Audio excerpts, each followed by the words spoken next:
Welcome to our YouTube channel, Mama Chow and Spicy Wonton, episode 12. This one we are going to go back to the future to Mama Chow's grandfather, Zhou Shan Pei, who we talked about in the episode 1.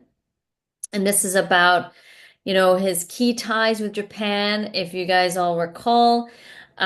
Please don't forget to like and subscribe our channel in this episode.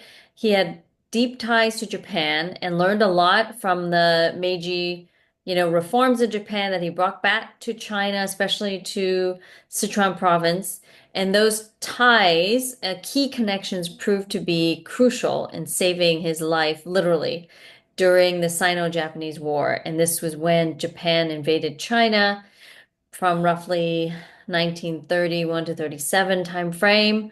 Um, and during this time, the aggressiveness, if you could say, to put it politely, of the Japanese army was unprecedented, and not following Geneva Conventions at all, in the sense of extensive cruelty towards the citizens. And so there was a lot of fear during this time, when Japan invaded China. I know my grandmother has talked about it to me personally.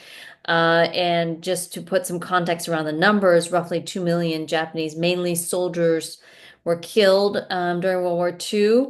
And by contrast, they murdered or killed at least 20 million civilians. And of that, at least 8 million were ethnic Chinese. So this, you can contrast this with, say, the Jewish population, where there were about 6 million Jewish people that were killed by the Nazis in World War II. So a much larger proportion, and it's just one country. But with that, I will turn it over to Chow to explain her own grandfather's personal experience during the war.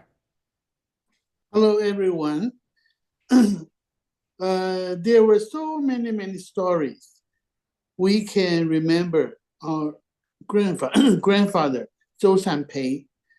During the Japanese occupation in China, Shanghai, around year 1937, Japanese government was looking for a reputable Chinese to work, to cooperate with them as one of their puppet.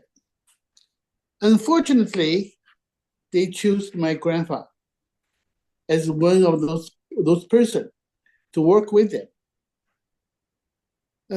Until my grandfather turned down the offer, they sent my grandfather to jail, namely, like, until he agreed the term to work with them. But in the jail, my grandfather requests two things in the prison. He's the number one, I need a translator, which cannot be anybody but my son, who is my father. Mhm.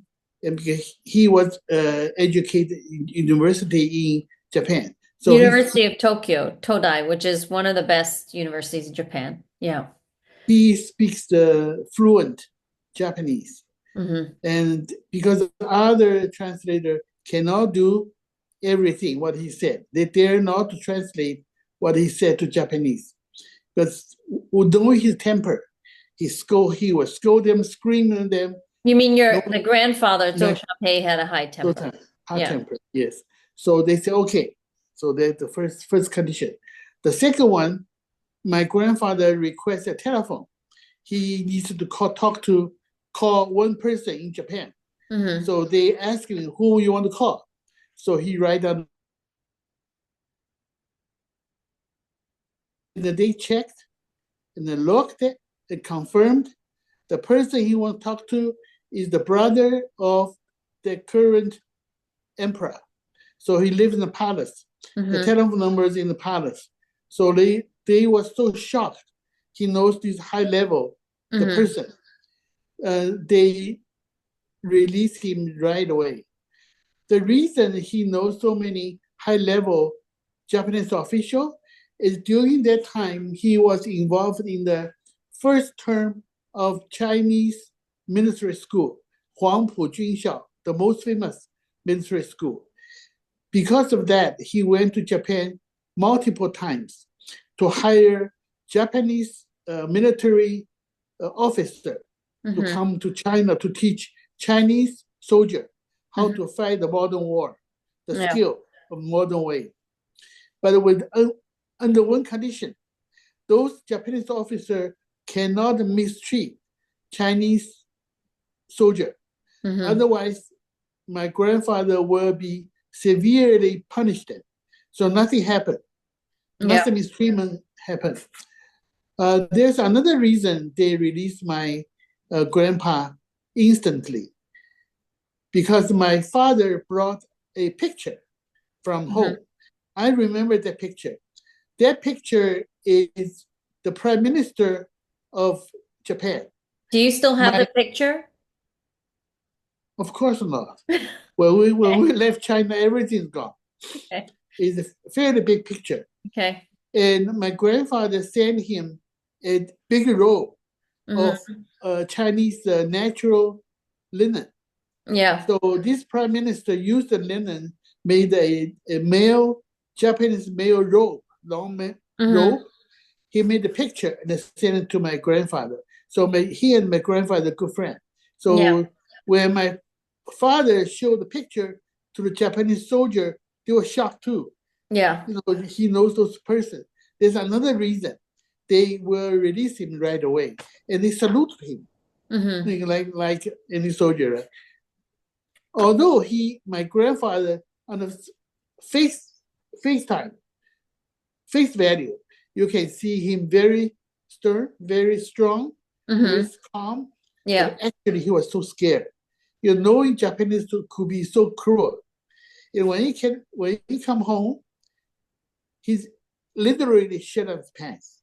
Yeah, because he He's was so really scared. scared when he was imprisoned by the Japanese, he was really scared for his life. Yes. And this is a picture of him, Zhou Shan Pei. You know, do you notice he's bald? Yes, he's very He's bald. always bald. He's always bald. He has one feature. One he's bald, Uh-huh. another he doesn't beer. He Oh, only have one beer, yeah. one thread of beer. He always wants us to, when he lost the beer, wants to Uh-huh. go on the floor to look for the beer. Oh my Only God. one, just Okay. one. Okay, Okay. so he's fashion, right? So Yeah, and then there's also a um Wikipedia page in Chinese, not in English, but in Chinese about your grandfather, Zhou Shanpei. So just a few historical pieces of information, if you will. And another reason why, looking back into history, his important connections include with the younger brother of Japan's Emperor Hirohito. And this younger brother is Prince Mikasa. And according to history, he actually published a book in 1984. And he actually had an interview even with the famous Japanese newspaper, Yomiuri Shimbun. And in that interview, he actually did talk about Japanese atrocities committed during the war and also talked about his own witness and shock, I guess, because he was an officer in China by the Imperial Japanese Army. He was stationed there. And so he also saw during his 1 year deployment some of the atrocities that he mentioned in his book. And he also denounced aggression, apparently, for, Japanese, denounced aggression addressed to the Japanese soldiers. And some of the atrocities he mentioned included discovering that Japanese soldiers used Chinese prisoners of wars for bayonet drills to bolster their resolve. I mean, this is,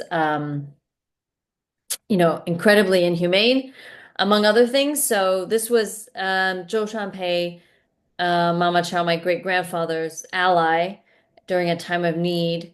For historical context, he also recognized the atrocities committed by Japan, which was fortunate for Zhou Shanpei, my great grandfather, Mama Chao's grandfather, because if it weren't for his perspective on this, he might not have been willing to help when he was in prison.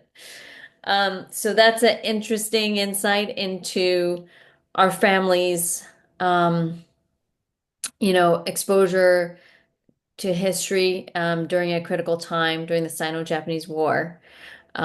So, I hope you all enjoy this story and don't forget to like and subscribe, and we'll see you again next week for another episode. See you everyone in the future. I'm sure I will share with you many other story about my grandpa. Yes, a lot of stories. All right. Thank Thank you. you.